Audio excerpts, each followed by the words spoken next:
வணக்கம் நண்பர்களே. ஒவ்வொரு கிரகத்துக்கும் தேவதைகள் இருக்காங்க.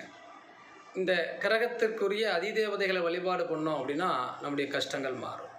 அப்படி பார்த்தோம் அப்படின்னா சூரியனுடைய அதிதேவதை அப்படின்னு கேட்டோம்னா சிவன், சந்திரனுடைய அதிதேவதைனா பார்வதி, செவ்வாயினுடைய அதிதேவதை சுப்பிரமணியர், அதே மாதிரி புதனுடைய அதிதேவதை மகாவிஷ்ணு, குருவினுடைய அதிதேவதை பிரம்மன், சுக்கரனுடைய அதிதேவதை லட்சுமி, சனியினுடைய அதிதேவதை யமன், ராகுனுடைய அதிதேவதை பத்திரகாளி, கேதுனுடைய அதிதேவதை இந்திரன்.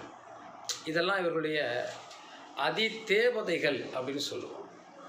இந்த அதிதேவதைகளுடைய வழிபாடுகளை பண்ணினாலும் இந்த நவக்கிரகங்களுடைய தோஷங்களை குறைக்க முடியும், குறையும் அப்படிங்கிறதும் நம்பிக்கை. ஏன்னா அவர்களை கும்பிட்டுட்டா இவர்களுக்கு அது போய் சேர்ந்துடும் அப்படிங்கிற மாதிரி தான். அப்போ ஒவ்வொரு கிரகத்துக்கும் ஒரு அதிதேவதைகள்ங்கிறது இருக்குது.